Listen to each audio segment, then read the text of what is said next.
En el nombre del Padre, y del Hijo, y del Espíritu Santo. Amén.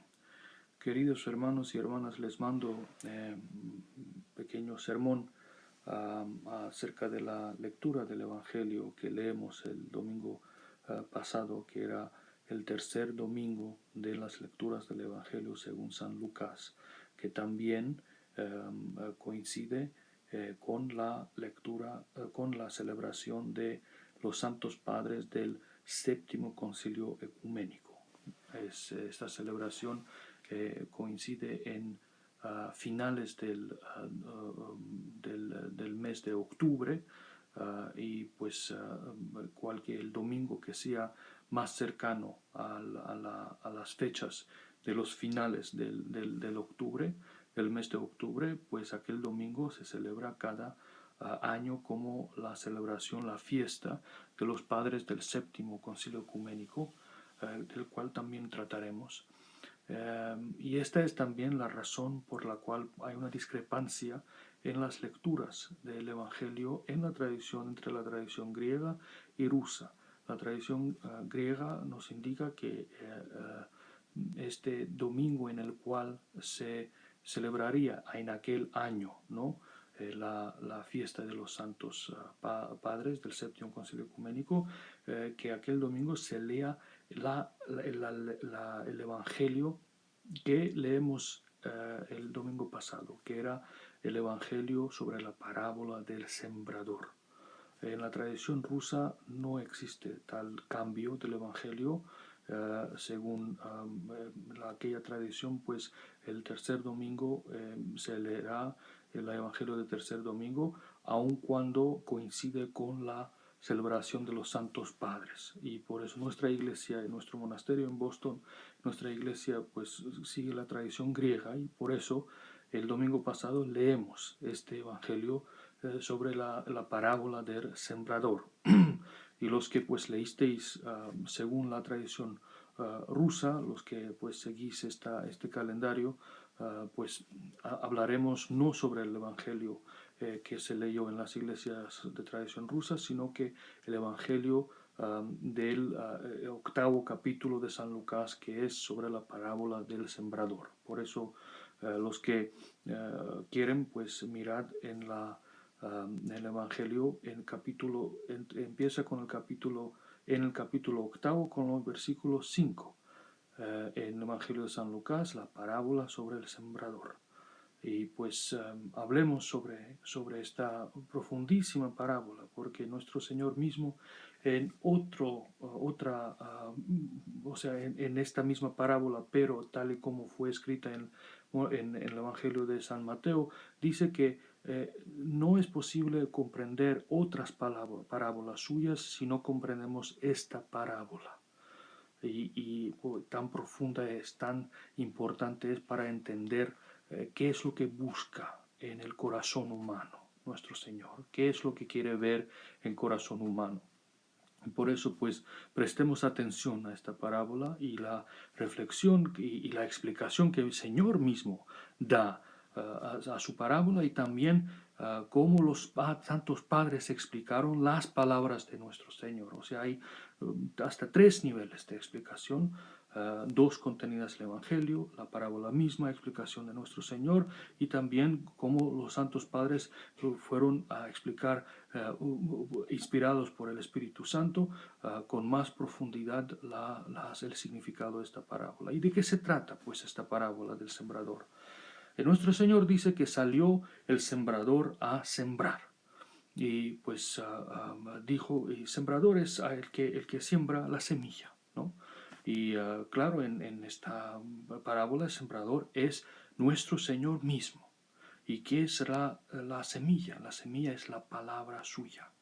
La palabra suya quiere decir toda su enseñanza, todos sus mandamientos, toda su teología, toda su enseñanza, toda la palabra de Dios, o sea, aquello que Dios nos revela acerca de sí mismo, y los mandamientos tal y como Él quiere que vivamos para que nos acerquemos a Él. Esta es la palabra que trajo nuestro Señor a sembrar en la tierra. ¿Y qué es la tierra? La tierra es el corazón humano. O sea, el sembrador es nuestro Señor Jesucristo. La semilla es su palabra y la tierra donde quiere Él sembrar esta semilla son los corazones de hombres, de toda la humanidad, ¿no? Pues así habla de nuestro Señor, explica. Pero el significado, o sea, la importancia es entender de que no todas las tierras son iguales. Y en esta parábola nuestro Señor nos explica 4 tipos de tierras, o sea, 4 tipos de corazones humanos, tal y como, según cómo recibieron la semilla, o sea, igual que las tierras hay varias. Para explicar un poco más qué es el sembrador históricamente, ¿no? Antiguamente se sembraba con mano y el sembrador salía en una tierra, o sea, en campo, en una tierra arada, que ya habían arado, y pues tiraba la semilla por todos lados. Y unas semillas caían acá, otros allá, no había, o sea, control, o sea, se caían por todos lados. Y pues por eso nuestro Señor toma esta imagen para decir de que igual que las tierras en el mismo campo son diferentes, igual son diferentes corazones humanos, ¿no? Igual como semilla, uno cae acá, otro allá, en tipos de superficie diferentes, igual la palabra de Dios, cual Él está sembrando en corazones humanos, caen en diferentes corazones humanos y traen resultados diferentes también. Y aquí, como dije, pues habla de 4 resultados, o sea, 4 tipos de tierras que trajeron un resultado diferente al recibir la semilla o al recibir la palabra de Dios, ¿no? 3 de ellos hay que huir de ellos. Y el 4 tipo de tierra hay que tratar de tener este tipo de corazón. Hay que desear y luchar para tener este tipo de corazón. Pues expliquemos cuáles son estos 4 tipos de tierra, ¿no? Y pues primer tipo de tierra, o sea, primer tipo de corazón, nuestro Señor compara a cuando las semillas caen cerca de un camino, ¿no? Y pues como cerca del camino cayeron, dijo nuestro Señor, las semillas y ahí mismo pues vinieron los pájaros y tomaron la semilla y comieron, ¿no? Y los apóstoles, claro, después de decir esta parábola, los apóstoles preguntaron a nuestro Señor acerca de todas estas imágenes y símbolos, y nuestro Señor explicó, ¿no? Y dijo de que el primer tipo de esta tierra, o sea, este corazón que parece a una tierra que está cerca del camino y donde cayeron estas semillas, es tipo de personas que al principio recibieron la palabra de Dios, o sea, oyeron, escucharon el Evangelio, pero no tuvo efecto. La palabra de Dios no tuvo efecto sobre sus corazones. Y de repente vinieron ahí los pájaros y tomaron la semilla. O sea, igual como pájaros ahí mismo comen la semilla que cayó, así mismo los demonios vinieron y tomaron la palabra del corazón de aquella persona que había oído el Evangelio, pero no tuvo efecto sobre su corazón. Pues ¿por qué no tuvo efecto? Y pues los santos padres nos explican, este tipo de corazón es el corazón que fue, que tuvo con el pecado y están sumergido en pecado, el corazón se endureció tanto que al escuchar el Evangelio no tuvo ningún efecto. O sea, nosotros tenemos en nuestro ser lo que se llama conciencia, que nos dice qué es bueno y qué es malo, qué es lo correcto y qué es lo incorrecto. O sea, antes de saber el Evangelio, la conciencia misma nos dice esto. Y todos tenemos la oportunidad o escuchar la conciencia o rechazar la conciencia. Pero la conciencia siempre estará ahí diciendo qué es lo correcto y bueno y bondadoso y qué es lo malo, lo odioso, lo terrible, ¿no? Y si una persona año tras año, esto digo, antes de escuchar el Evangelio, ¿no? No escucha a su conciencia y hace aquello lo que su conciencia condena, con eso endurece su corazón. y al oír el Evangelio no tiene efecto sobre aquel corazón. Igual como cuando muchos pies andan sobre superficie de tierra, lo hacen así como piedra, o sea, ya es tan dura por haber tantos pies haber andado sobre la superficie de la tierra, y que es tan dura que cuando cae una semilla ni puede penetrar la superficie de la tierra, porque está tan endurecida, tan ya como superficie de roca, como superficie hasta de espejo, o sea, tan endurecida es que la semilla ni puede penetrar. Pues a esto se parece el corazón de la persona que aplastó, o sea, que aplastó su corazón con mucho pecado. Al no oír la conciencia suya y al saber de que las pasiones que él satisfacía en su corazón eran malos, aún hacía esto. O sea, el corazón se endureció de tal modo al machacar durante toda su vida la conciencia, la voz de conciencia, que la persona en su corazón ya no tiene capacidad ni escuchar el Evangelio. No tiene efecto el Evangelio sobre el corazón de tal persona. Y que oye el Evangelio, lee el Evangelio, y al vez de asombrarse, al vez de impresionarse, en vez de hablarle en su corazón las verdades tan bellas que el Evangelio contiene, no tiene ningún efecto sobre tal persona. ¿Por qué? Porque no escuchó a su conciencia. Esta es la enseñanza de nuestro Señor y de la Iglesia, de que hasta poder escuchar el Evangelio, para eso se necesita preparación. Porque si no, uno no es llamado por Dios, o sea, si no es de Dios, no podrá escuchar el Evangelio. Esto es lo que nuestro Señor dice a los judíos, de que si no sois de Dios, no podréis escuchar mi palabra no tendrá sitio en sus corazones. Pues, ¿cómo puede ser de Dios antes de escuchar el Evangelio? ¿No? La pregunta es, pues así, escuchando la conciencia. Al escuchar la conciencia, uno se hace ya de Dios preparándose para el Evangelio. Pero si uno no escucha la conciencia, ni podrá escuchar y aceptar el Evangelio. Mira qué interesante, ¿no?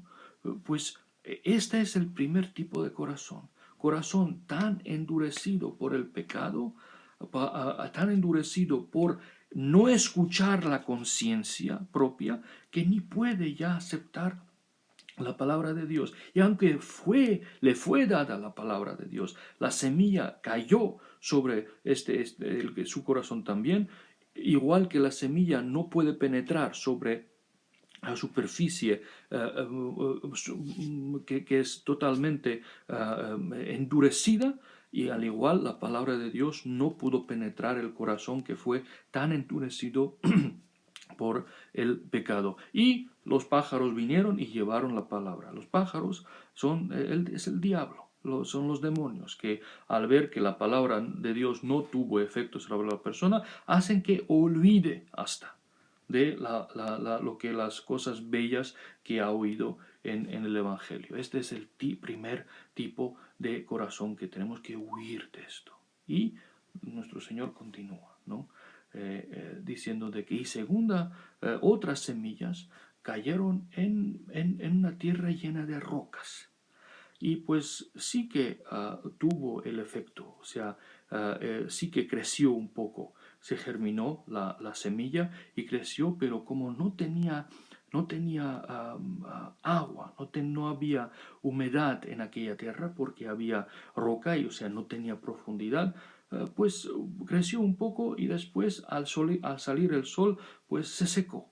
¿Y qué tipo de tierra es esta? Nuestro Señor dice, son los que reciben la semilla, o sea, la palabra de Dios, y hacen que crezca, pero cuando viene después una tentación, persecución, donde hay que pues enseñar que uno es fiel a la palabra, no pueden ser fieles y caen, o sea, apostatan, rechazan ser cristianos. ¿Por qué les pasó? ¿Por qué les pasa a esta gente que tenían este corazón que tenía rocas, ¿sí? O sea, y que germinó y creció un poco, pero después no pudo? ¿Cuál era la razón por qué su corazón era así? Porque no tenían profundidad de corazón. ¿Y qué significa no tenían profundidad de corazón? No les interesaba la fe. Por eso. El segundo tipo de corazón, tiene mucha roca y poca tierra, o sea, no tiene profundidad de tierra, ¿no? Que la semilla sí se germina, pero no puede hacer raíces. Es tipo de gente que sí que cree, pero no les interesa la fe. La fe, no digo solamente, o sea, teología y cosas muy altas de contemplar. No, no, no. Estoy hablando que no les interesa la piedad, no les interesa meditar sobre su mortalidad, no les interesa meditar sobre los mandamientos, no les interesa orar, no les interesa comunión con Dios. O sea, sí que aceptaron de tener la fe, se bautizaron, pues vienen a comunión de vez en cuando o frecuentemente, pero su vida no está basada en Cristo. O sea, no tienen interés de cultivar relación con nuestro Señor Jesucristo, sino que hacen más bien por costumbre de ser piadoso, ¿no? No es su mente y su corazón, no están meditando sobre los mandatos y las enseñanzas de nuestro Señor. Su corazón no está centrado sobre nuestro Señor Jesucristo. Y por eso, porque su corazón no tiene profundidad, no bajan a mirar las profundidades de la fe, las inmensas profundidades de la fe y de la piedad y los mandamientos y las enseñanzas de nuestra iglesia, sino que solo miran superficie. Y por eso, como su corazón pues no tiene profundidad, pues ni tampoco la palabra de Dios pudo extender sus raíces en su corazón, y por eso sí que son creyentes, pero cuando viene el momento de la verdad, cuando viene el momento de confesar, defender, de ser fiel a la fe, no pueden, porque no tienen raíz. La palabra de Dios no tuvo la oportunidad de tener raíz en su corazón, porque la fe no es lo primario para ellos. Hicieron por costumbre, y por eso cuando tienen que decidir entre la fe y otra cosa, cuando tienen que sacrificar cosas para permanecer fieles a la fe, no lo pueden hacer. Y por eso, pues en momento de tentación caen, como dijo nuestro Señor Jesucristo. Caen porque no cultivaron. Su corazón no tenía profundidad, ni miraron y probaron las profundidades de nuestra fe. Por eso, pues eso nos da a entender de qué importancia tiene de tener interés. Cosa tan simple, tener interés en la fe, de no hacer cosas por automático, o sea, mecánicamente, por costumbre, sino que tener interés vivo por la fe, tener sed por la fe, tener hambre por la fe, y satisfacer esta sed y hambre espiritual mirando en las profundidades de la fe, leyendo, meditando, reflexionando, preguntando, aprendiendo, practicando, haciendo todo esto para profundizar nuestra fe.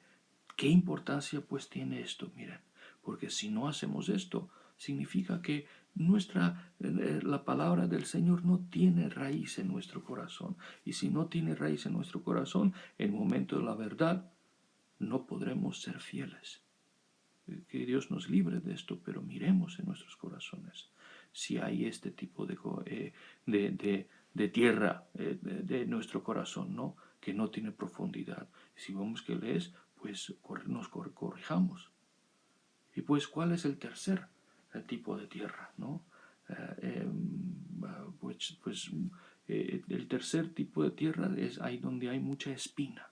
O sea, sí que cayó la semilla allá, pero había otros tipos de plantas ahí también en esta tierra que tenían espinas, ¿no? Y cuando creció la semilla y quiso crecer, estas espinas lo ahogaron, o sea, no le dieron espacio para que creciera en un árbol, ¿no? ¿Y qué es lo que explica nuestro Señor? Que esto es tipo de corazón que tiene muchas distracciones del mundo, o sea, las pasiones, los pecados y las cosas del mundo lo distraen este tipo de corazón, y aunque en su corazón hubo la semilla plantada, o sea, la palabra de Dios plantada, pero las distracciones de este mundo, el mundo mismo, ahorcó, o sea, ahogó la semilla esta, no le dio el espacio para que creciera y trajera el fruto, sino que lo ahogó. Pues, ¿por qué pasó esto?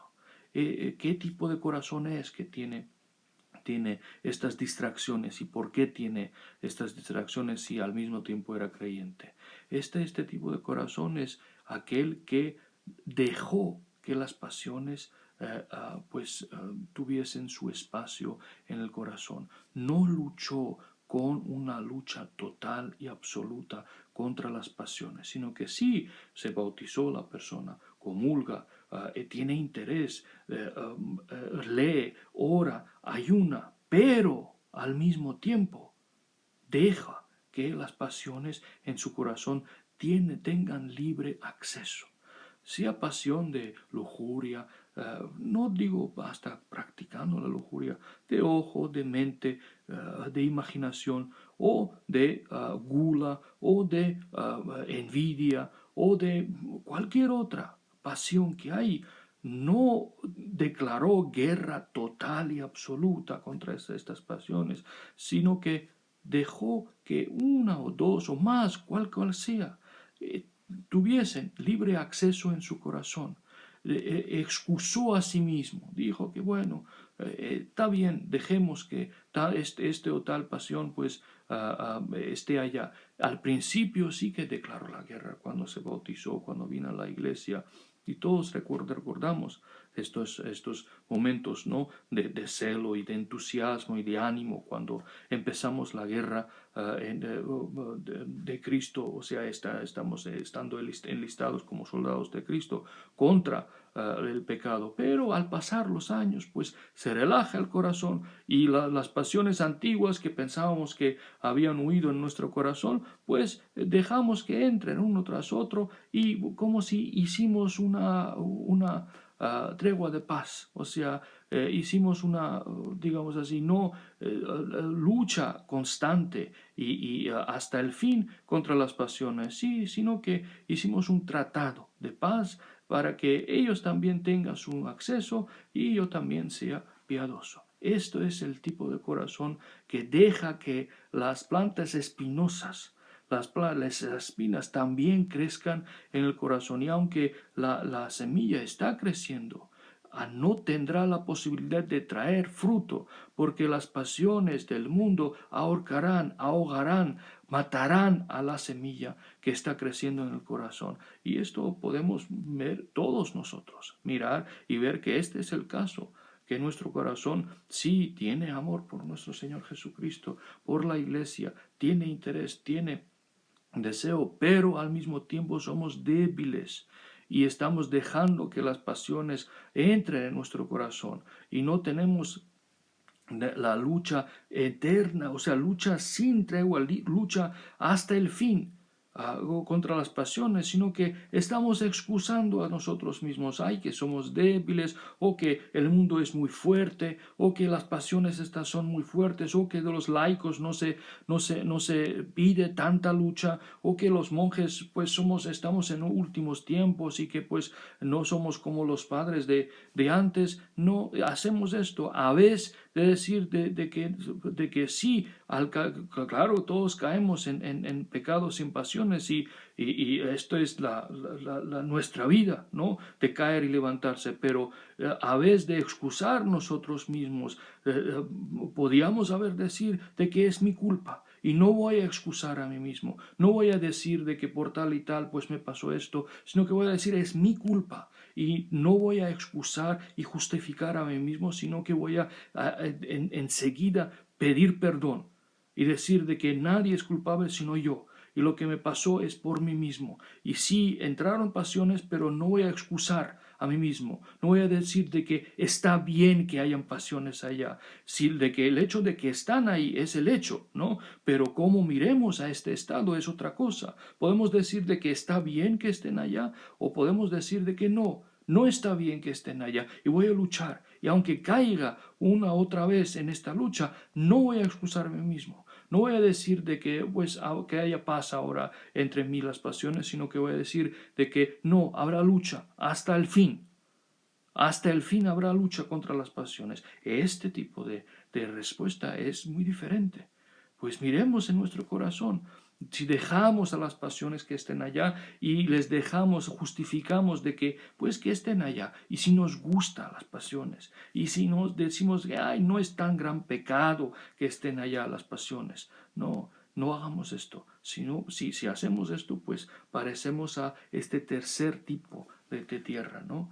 De que sí que la semilla estaba ahí, estaba creciendo, pero también dejamos que las espinas crecieran y al momento cuando la semilla ya se germinó, creció y va a traer fruto, las espinas lo matan, no le dejan que traiga el fruto. Este es el resultado de este tercer tipo de corazón. Y el cuarto tipo que nuestro Señor le agrada tanto en su corazón ver este tipo de corazón es tierra fértil, donde cayó la semilla y no estaba como la primera tierra, o sea, plana y como roca endurecida, ¿no? Sino que era suave y pudo penetrar la semilla. No era como el segundo tipo de tierra que no tenía profundidad y había mucha roca, sino que tenía profundidad y humedad y no había mucha roca ahí, o sea, y tampoco era como el tercer tipo de tierra que tenía espinas allá, sino que era limpia de toda otra planta, o sea, no había nada más allá, sino que la semilla misma. Y por eso esta semilla pudo penetrar la tierra, germinarse, crecer y hacerse un árbol y traer fruto. Esto es el tipo de corazón que dice nuestro Señor, de los que aceptan la palabra de Dios, dejan que crezca en él y con paciencia hacen que traiga fruto, con paciencia hacen que la palabra de Dios traiga fruto. Son palabras importantes, con paciencia, lo que significa que traer fruto necesita paciencia, necesita mucha paciencia, pero es posible de traerlo. Pues este es tipo de corazón que nuestro Señor espera ver en nosotros. ¿Y qué es el fruto? Esto que nuestro Señor quiere ver. El fruto es de que nuestro Señor vea a sí mismo en nuestros corazones, vea su imagen en nuestros corazones. Cuando nos mire en nuestro corazón, Él reconozca a sí mismo, porque esto es lo que queremos ser, de hacerse, somos imágenes, pero hacerse semejantes a nuestro Señor Jesucristo, de cómo es Él, nosotros ser también, cómo era Él, o sea, las características internas que Él tenía, de todas aquellas virtudes de que nuestro Señor nos enseñó que son virtudes, de que Él vea en nosotros también. Esto es el fruto que Él quiere ver, que Él vea a sí mismo en nosotros, ¿no? Y pues esto tenemos la posibilidad de hacerlo porque tantos y tantos de semejantes a nosotros, humanos, nacidos de mismo carne y sangre y hueso y con mismas pasiones pudieron hacer. Y a estas personas los llamamos santos. Como digo tantas veces, repito, son pruebas reales, vivas, de que es posible de cumplir los mandamientos de nuestro Señor Jesucristo y traer fruto trabajando con paciencia sobre nosotros mismos. Esto es el corazón que nuestro Señor quiere ver en nosotros, el corazón que aceptó la semilla, o sea, dejó que penetrase la semilla, la palabra de Dios en su corazón, que dio profundidad a la palabra de Dios, o sea, con el vivo interés que uno tiene, dejó que la semilla tuviese profundidad para que hiciese raíces allá y limpió su corazón de las espinas para que no haya ninguna espina allá que iba a matar, que pueda matar la semilla o la planta, sino que limpió todo y dejó que la semilla germinase, creciese y trajese fruto. Pues los santos padres nos dicen que nuestro Señor viene a plantar, a poner la semilla, pero lo demás de limpiar, de hacer que no haya rocas allá, de que, o sea, no haya espinas allá, de que esté irrigada bien nuestra tierra, nuestro corazón, es trabajo nuestro. Y este trabajo se hace a través de cumplimiento de todos los mandamientos y mandatos de la Iglesia.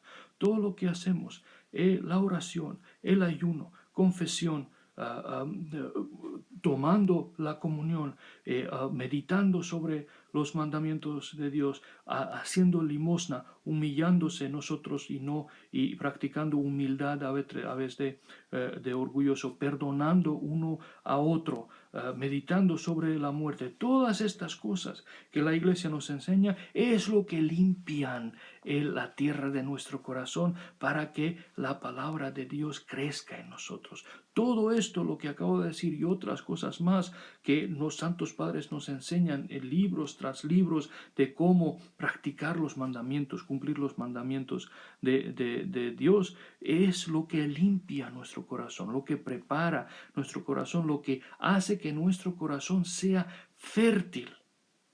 Es lo que, para que la palabra de Dios que está plantada en nosotros, que recibimos al recibir el bautismo, es cuando recibimos la palabra de Dios en nuestros corazones, crezca y tenga el espacio para crecer y traer fruto. Y el fruto es que seamos semejantes a nuestro Señor Jesucristo, que Él vea a nosotros, en nosotros a sí mismo. Que esto nos conceda nuestro Señor Jesucristo a través de oración de aquellos nuestros hermanos mayores, ¿no? Los santos que ya cumplieron esto, que ya lograron esto. Y entre ellos, pues hoy celebramos los padres del séptimo concilio ecuménico. Y voy a decir unas palabras sobre estos padres. ¿Cuál era el séptimo concilio ecuménico? Aquel concilio era el que nos explicó la enseñanza de la Iglesia sobre la veneración de los santos íconos. Y era el mismo concilio que condenó el iconoclasmo, o sea, la enseñanza que denigraba y luchaba contra los íconos.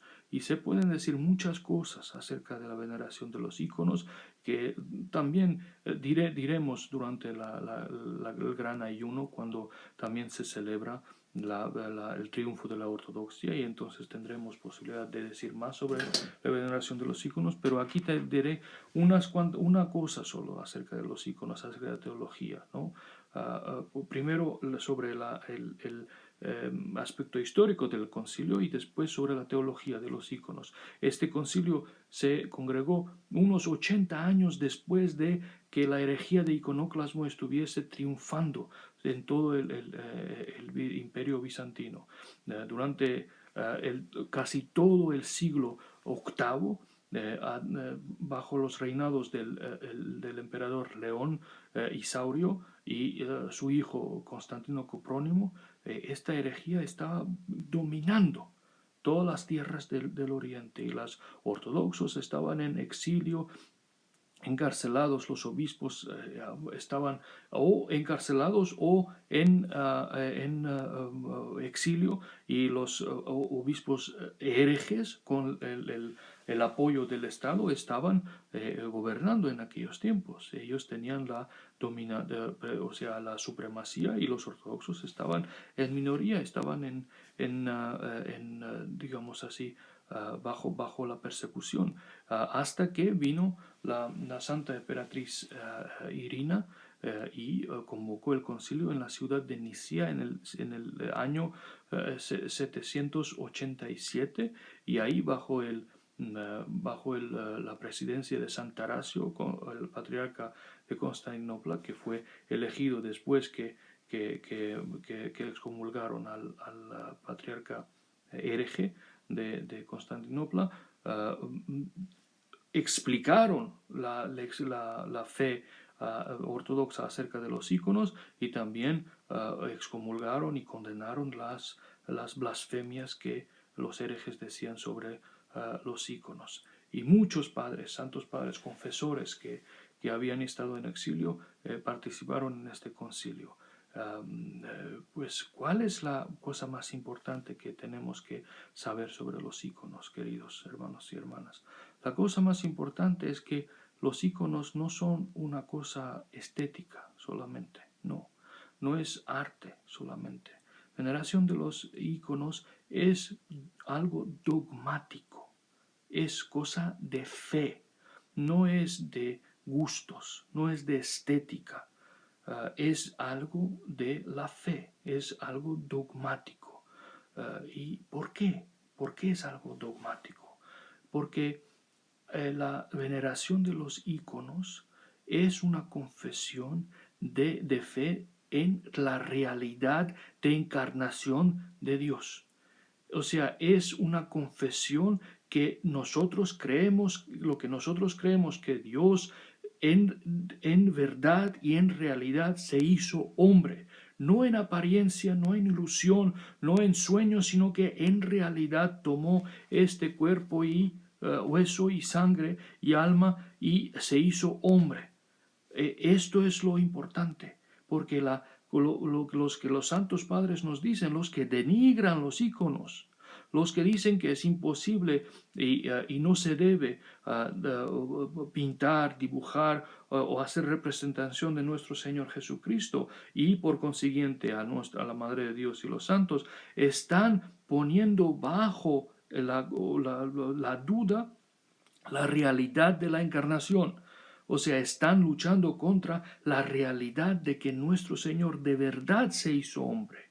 Porque todo hombre es posible dibujarlo, a todo hombre es posible pintar, se puede hacer una representación de cada hombre. Y si no se puede hacer de nuestro Señor, pues significa que su reencarnación no es real. Están poniendo bajo duda, están quebrando el fundamento de creencia de que de verdad nuestro Señor se hizo hombre. Por eso los santos padres rechazaron lo que los iconoclastas decían de que no se puede dibujar a nuestro Señor Jesucristo como algo no simplemente de gustos, ¿no? De que, bueno, a unos les gusta y con nosotros no, se puede hacer, dijeron, no, es algo dogmático esto. Si uno no acepta a los íconos, pues tampoco acepta en totalidad la creencia y en realidad de encarnación, de que Dios de verdad se hizo hombre. Por eso, la conclusión que tenemos que aprender es que la representación de los íconos no es algo opcional en la iglesia. La veneración de los íconos no es algo opcional, algo estético, algo artístico, no, es algo dogmático. Por eso veneramos y besamos y damos reverencia a los santos íconos, y a través de esta reverencia pues estamos dando la adoración a la Santa Trinidad, o sea, porque toda la adoración se debe a la Santa Trinidad, pero a través de la veneración de los íconos, nuestra veneración llega al prototipo, o sea, a uno de la Santa Trinidad, que es nuestro Señor Jesucristo, y al adorar a Él estamos adorando y a su Padre y a su Espíritu Santo. Y igual al venerar la Madre de Dios, al venerar su ícono, la reverencia va a ella misma, porque el ícono y el prototipo están conectados a través de la gracia del prototipo, o sea, el que está representado sobre el ícono, está presente en el ícono. Y igual todos los santos, cuando veneramos ícono del santo, estamos dando reverencia al santo cuya gracia, o sea, gracia de Dios que habita en santo, está presente en el ícono también. Por eso la enseñanza de la iglesia sobre los íconos es algo dogmático, es la teología de encarnación. A través de veneración de los íconos estamos confesando la encarnación de Cristo. Estamos gritando y enseñando al mundo entero que Dios de verdad se hizo hombre, y aquí está su representación. Y claro, la veneración de los íconos tiene su profundidad, o sea, tiene historia desde del Nuevo Testamento. El primer icono fue hecho por nuestro Señor Jesucristo mismo, cuando Él tomó el mandilion, o sea, el manto, y se puso sobre su cara y dio y después sobre el manto, pues sobre esta tela se dibujó milagrosamente la cara de nuestro Señor Jesucristo y dio esto al mensajero del rey Abgar de Edesa, que quería conocer a nuestro Señor, pero no podía viajar, y por eso había mandado a un pintor para que dibujase la cara de nuestro Señor, y nuestro Señor pues le dio este milagro, y a este santo mandelión por siglos estaba venerado por la iglesia. O sea, nuestro Señor mismo da el primer ícono a la humanidad, ¿no? Y los santos padres del séptimo concilio ecuménico pues confiesan y nos dan la explicación y las dogmas necesarias de los cuales que tenemos que confesar como cristianos ortodoxos en por qué estamos venerando los íconos. Por eso la veneración de los íconos es algo necesario, es algo obligatorio y no algo digamos, opcional en la iglesia, porque a través de los íconos estamos confesando la encarnación de nuestro Señor Jesucristo. Por eso, demos veneración, reverencia a los íconos, besemos, abracemos, pongamos sobre nuestra cabeza, sobre nuestro corazón, hablemos con los íconos, porque en ellos habita la gracia de Dios. Y a través de ellos estamos comunicando con sus prototipos, de los cuales son los íconos, imágenes. Y pidamos a los santos del Concilio Séptimo que se congregó en Nicea, para que nos den ellos fuerza a confesar en nuestros tiempos también la fe ortodoxa ante tantas falsas creencias y herejías que abundan en el mundo de hoy. Tal y como ellos fueron fieles a través de mucha persecución, a través de mucha exilios y torturas y todo el Estado bizantino estando contra ellos, aún así defendieron explicaron y nos dieron como gran riqueza su explicación de veneración de los íconos, y defendieron hasta el fin, hasta que Dios dio el triunfo en este concilio. Que nosotros también tengamos este ánimo, este entusiasmo y esta fidelidad a la iglesia de defender las cosas de Dios como se debe hasta el fin. Amén, que así sea. Dios os bendiga a todos.